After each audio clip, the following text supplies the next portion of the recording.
Hello students, I hope कि आप लोग बहुत अच्छे होंगे। Bihar board exam preparation mini video series में आपका स्वागत है। आज के इस वीडियो में एक्सेप्टेंस स्पीच इंग्लिश का एक चैप्टर को एक्सप्लेन करने वाला हूं। तो चैप्टर बहुत ही इंटरेस्टिंग होगा और चैप्टर बहुत छोटा है, इसलिए मैंने इसको एक्सप्लेन करने का सोचा है। तो आप लोग भी लास्ट तक वीडियो में बने रहिएगा, हर एक पॉइंट्स को अच्छे से सुनिएगा। सुनने से चीज़ें याद होती है। इस चैप्टर में जो भी इंपॉर्टेंट ऑब्जेक्टिव क्वेश्चन होगा इस वीडियो में याद होने वाला है। तो आप लोग लास्ट तक वीडियो को जरूर देखिएगा। वीडियो के एंड में मैं इंपॉर्टेंट ऑब्जेक्टिव क्वेश्चन को पूछूंगा। अगर आप अच्छे से हर वीडियो में हर एक पॉइंट्स को अच्छे से सुनिएगा तो आप उस ऑब्जेक्टिव क्वेश्चंस को जवाब दे पाइएगा। चलिए वीडियो को स्टार्ट करते हैं।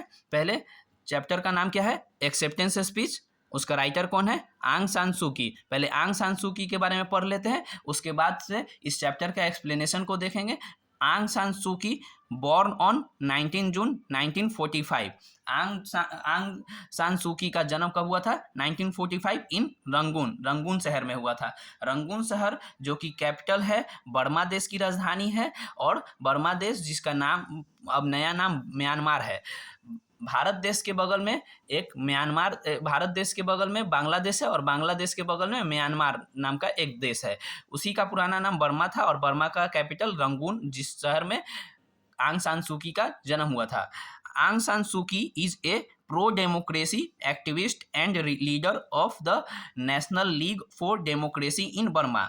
मतलब कहने का, आंग सान सू की प्रो डेमोक्रेसी एक्टिविस्ट थी। मतलब कहीं ना कहीं वहाँ पे फ्रीडम के लिए वो लड़ रही थी और लीडर थी national league for democracy in Burma. ठीक है, आगे चल के मैं क्वेश्चन पूछूंगा कि वो क्या चीज़ की लीडर थी, तो नेशनल लीग फॉर डेमोक्रेसी की। चलिए आगे पढ़ते हैं। She won the Rafto prize and the Sakharov prize for freedom in thought in 1990।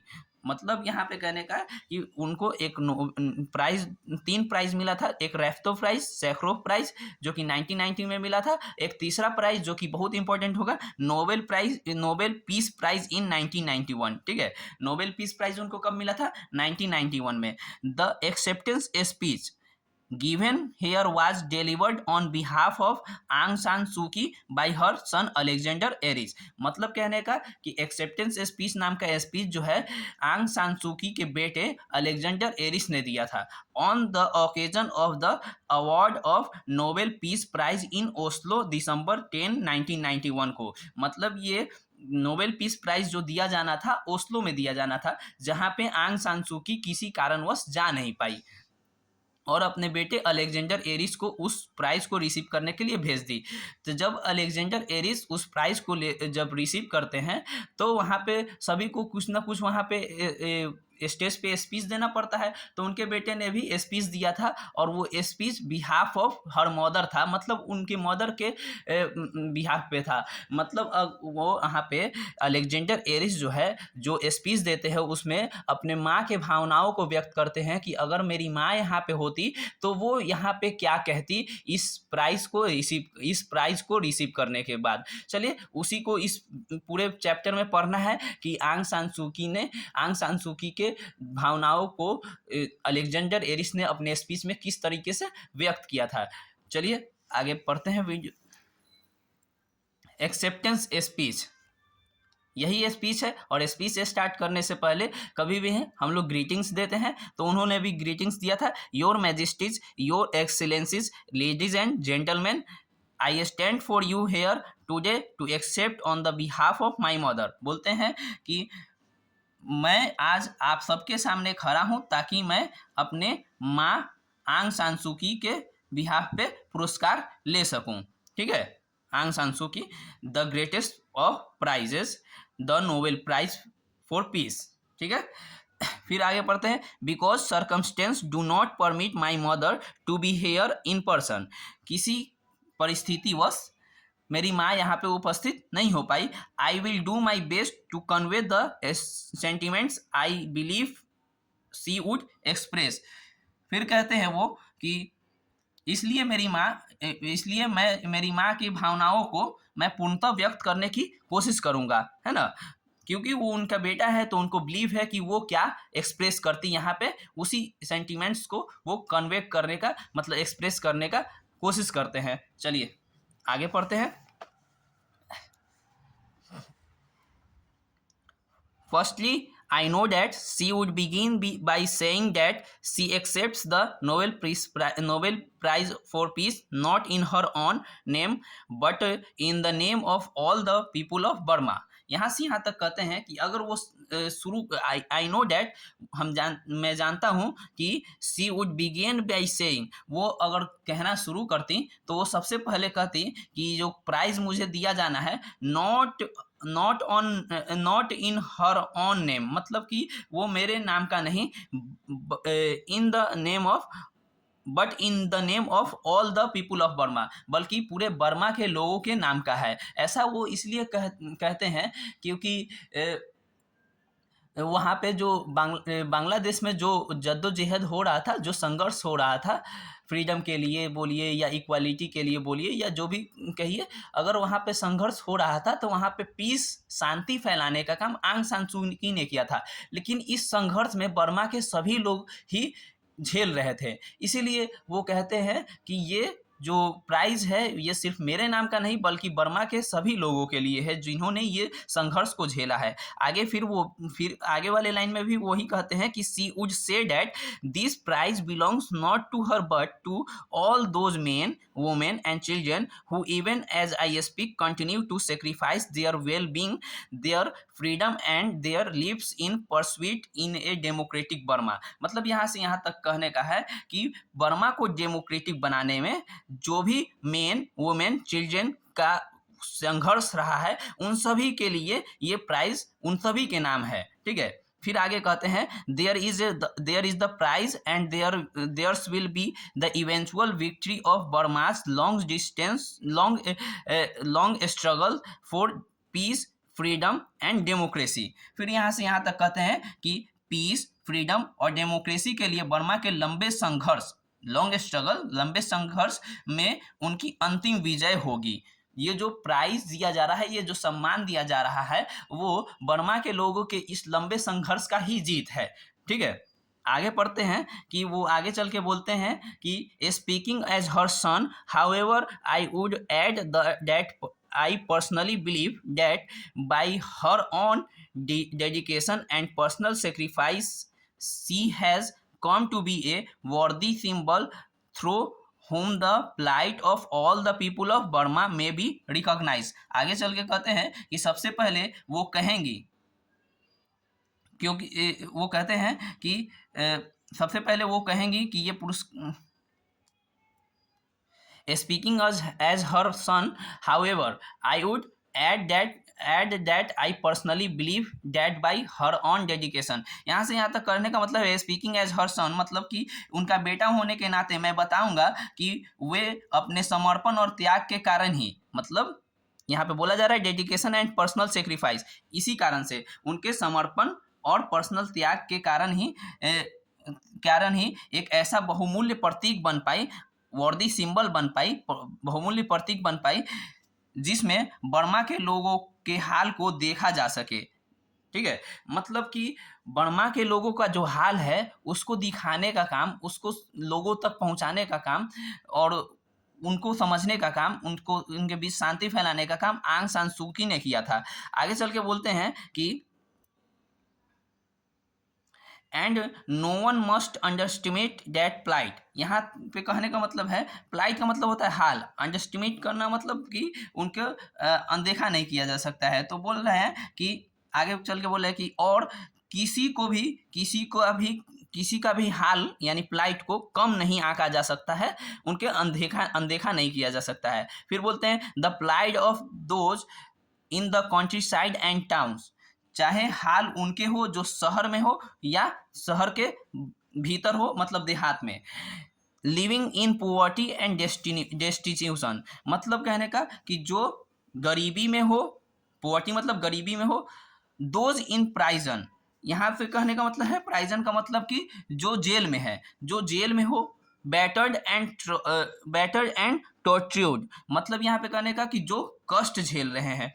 The plight of the young people, जो यंग पीपुल हैं, चाहे हाल किसका शहर वाले का हो या देहात वाले का हो या गरीब का हो या जेल में हो उनका हो या जिनको टॉर्चर किया जा रहा है उनको, या जो यंग पीपुल हैं, यंग पीपुल के बारे में बहुत अच्छा लाइन कहा गया है। ये लाइन आप लोग याद रखिएगा, the plight of the young people in the hope of Burma, the plight of the young people, the hope of Burma, dying of malaria in the jungles to which they have fled। ये line इसलिए जरूरी है क्योंकि इससे question पूछा जाता है कि बर्मा के यंग पीपुल किस किस डिजीज से मर रहे थे, डाइंग ऑफ मलेरिया, मलेरिया से मर रहे थे, मलेरिया नाम के रोग से मर रहे थे जंगल में। तो यहाँ पे यहाँ से यहाँ तक कहने का मतलब है कि नवयुवकों का हाल, जो बर्मा की होप है, बर्मा का आशा है, मलेरिया से उनका जंगल में मौत होना, ये भी हाल को अनदेखा नहीं किया जा सकता है। That of Buddhist monk beaten and dishonoured, Buddhist monk का मतलब कि बुद्ध के जो पंडित होते थे उनको भी मारा जा रहा था, बीटेन किया जाता था, डिसऑनर्ड मतलब उनका अपमान किया जा रहा था, ये भी अनदेखा नहीं किया जा सकता है। ये सब संघर्ष को भूला नहीं जा सकता है।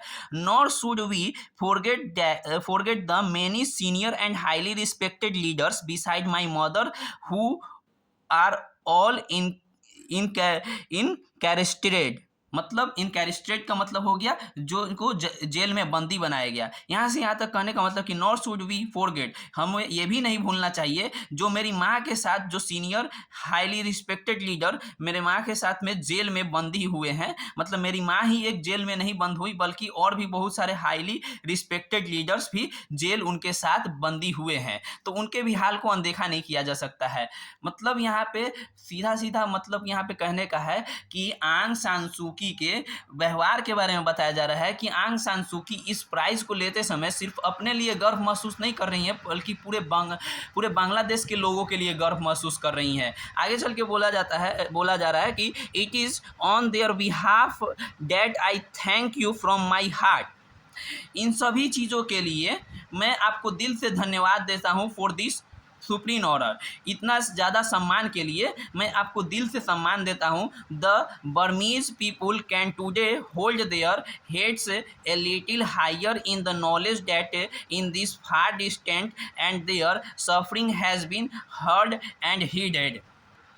यहाँ से यहाँ तक कहने का मतलब है कि आज ये पुरस्कार सभी लोग जो जहाँ भी है, ये पुरस्कार जो है आज बर्मा के लोग भी अपना, ये पुरस्कार जब पुरस्कार मिला ना, सुप्रीम ऑनर, सम्मान जो मिला, इस सम्मान को पाकर द बर्मीज पीपुल, मतलब आज बर्मा के लोग अपना सर को ऊंचा कर सकेंगे, हेड्स ए लिटिल हायर, मतलब अपने सर को ऊंचा कर सकेंगे क्योंकि यहाँ उनकी भी परेशानियों को सुना गया है। ठीक है। We must also remember that the lonely struggle taking place in a heavily guarded compound in Rangoon is part of the much larger struggle worldwide for the emancipation of the human spirit from political tyranny and psychological subjection. मतलब यहाँ से यहाँ तक कहने का है कि हमें यह भी याद रखना चाहिए कि वो अकेला संघर्ष जो रंगून के बंधे घेरे में चल रहा है वो इस बड़े संघर्ष का एक हिस्सा है। मतलब रंगून में जो बहुत बड़ा स्ट्रगल चल रहा था वो इस बड़े संघर्ष का हिस्सा है। ठीक है। ये संघर्ष यहाँ पे बोला जा रहा है फिर कि ये संघर्ष जो है, this struggle world wide for the इंसेपिटेशन का मतलब हो जाता है यहाँ पे इंसेपिटेशन ऑफ ह्यूमन, मतलब यहाँ पे कहने का है कि मानवता का सुधार। ठीक है। स्प्रिट फ्रॉम पॉलिटिकल टैरेनी का मतलब यहाँ पे हो जाता है राजनैतिक अत्याचार। ठीक है। एंड साइकोलॉजिकल सब्जेक्शन, इसका मतलब हो गया कि मनोवैज्ञानिक रूप से बंधन, मतलब कि दिमागी रूप से उनके सोच को बंद कर देना। ठीक है। तो इन सब के खिलाफ ये जो स्ट्रगल था इन सब के खिलाफ था। किन सब के खिलाफ था? तो ये संघर्ष मानवता के सुधार, इंसेप्टेशन ऑफ मानवता के सुधार और राजनीतिक अत्याचार के खिलाफ और मनोवैज्ञानिक बंधन के खिलाफ था। The prize I feel sure is also intended to honour all those engaged in the struggle wherever they may be. यहाँ से यहाँ तक कहने का है कि ये पुरस्कार सभी लोगों के लिए है जो जहाँ भी हैं, उन सभी के लिए है, जो जहाँ संघर्ष कर रहे हैं उन सभी के लिए है ये। इट इज़ नॉट मतलब बर्मा के सभी लोगों के लिए जो जहाँ संघर्ष कर रहे हैं। It is not without reason that today's event in Oslo fall on the International Human Rights Day celebrate throughout the world। ये वाला लाइन मैंने अंडरलाइन किया हुआ है। ये इसलिए अंडरलाइन किया हुआ है कि क्योंकि इस लाइन को आपको याद करना है। इस लाइन से क्वेश्चन बनता है कि जो ये इवेंट हुआ था ओस्लो में, जो प्राइज़ दिया जाना था ओस्लो में, वो ओस्लो शहर में जो प्राइज़ दिया जाना था, वो प्राइज़ किस दिन दिया जाना था? तो इंटरनेशनल ह्यूमन राइट्स डे, ठीक है। मतलब यहाँ से यहाँ तक कहने का है कि आज का ये उत्सव जो ओस्लो में मनाया जा रहा है, ये उस दिन मनाया जा रहा है जब इंटरनेशनल ह्यूमन राइट्स डे है। मतलब ये भी एक सौभाग्य की ही बात है। आगे पढ़ते हैं। Mister chairman, the whole international communities has applauded the choice of your committee. Applauded का मतलब हो जाता है यहाँ पे सराहना। तो यहाँ पे बोला जा रहा है कि चेयरमैन साहब, आपके इस पसंद को दुनिया ने सराहा है कि आपने इंटरनेशनल ह्यूमन राइट्स डे के ही अवसर पे ओस्लो में ये जो प्राइज़ दिया है मेरी माँ को, इस प्राइज़ को देने के लिए, इस सम्मान को देने के लिए आपको दुनिया ने सराहा है। जस्ट ए फ्यू डेज एगो the United state past A unanimous and historic resolution with welcoming secretary general Xavier Pervez D. Cellular's statement on the significance of this award and endorsing his repeated appeals for my mother's early release from detention। यहाँ से यहाँ तक कहने का मतलब है कि कुछ दिन पहले ही यूनाइटेड नेशन ने एक बिना विवाद और ऐतिहासिक फैसला लिया। यूनानिमस एंड हिस्ट्रिक रेजोल्यूशन का मतलब हो गया कि बिना विवाद के एक ऐतिहासिक फैसला लिया। और सेक्रेटरी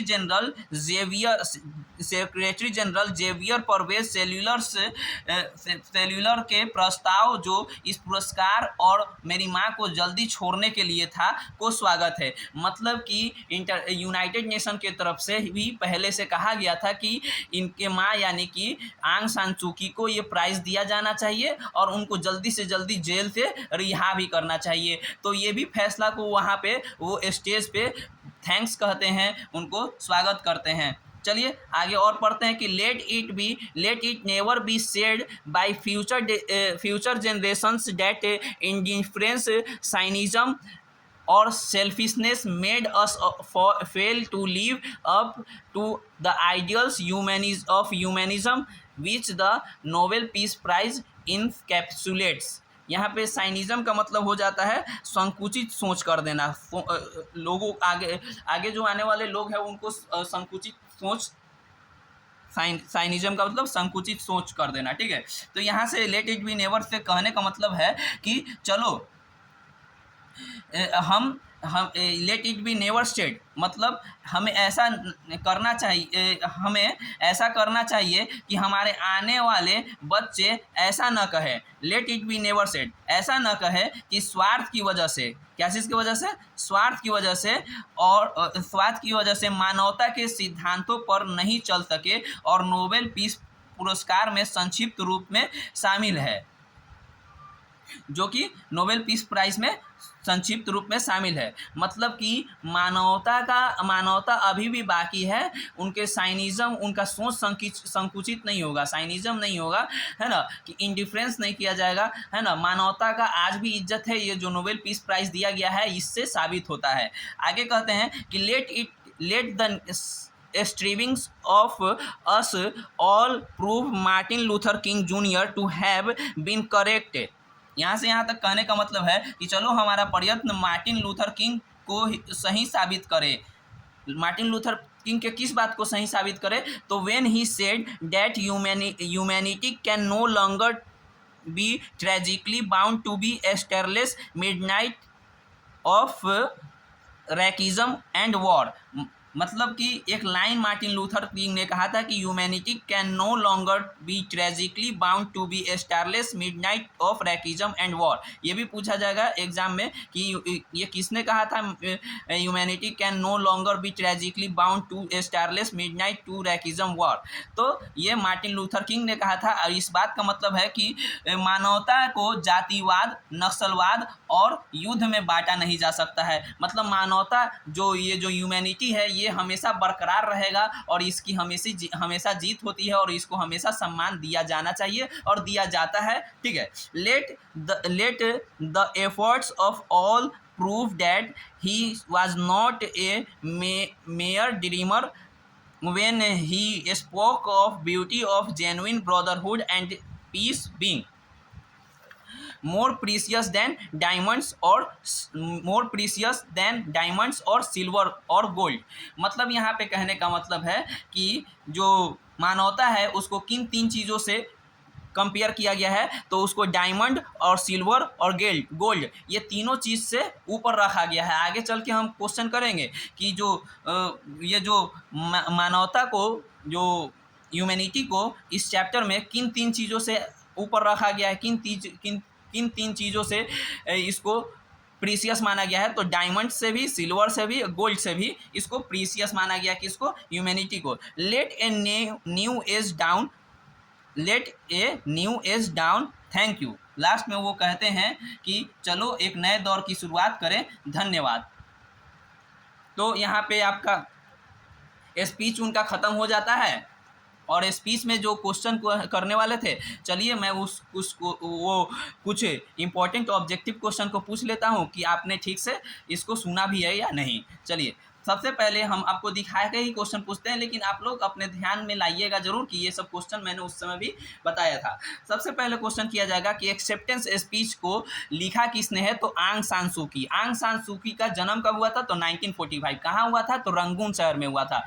किसकी वो लीडर थी, तो national league of democracy in Burma, national league for democracy in Burma, याद करते चलिएगा। उनको 2 प्राइज कौन सा दिया गया था, रेफ्तो प्राइज और सैखरोव प्राइज। उनको कौन सा उनको नोबेल पीस प्राइज कब मिला था, तो 1991 को। उनके बेटे का नाम क्या था, सन अलेक्जेंडर एरिस। प्राइज कहाँ दिया जाना था, ओस्लो में दिया जाना था। कब दिया जाना था, 10 दिसंबर 1991 को। चलिए आगे के क्वेश्चन को पढ़ते हैं कि क्या क्या क्वेश्चन बन सकता है यहाँ से।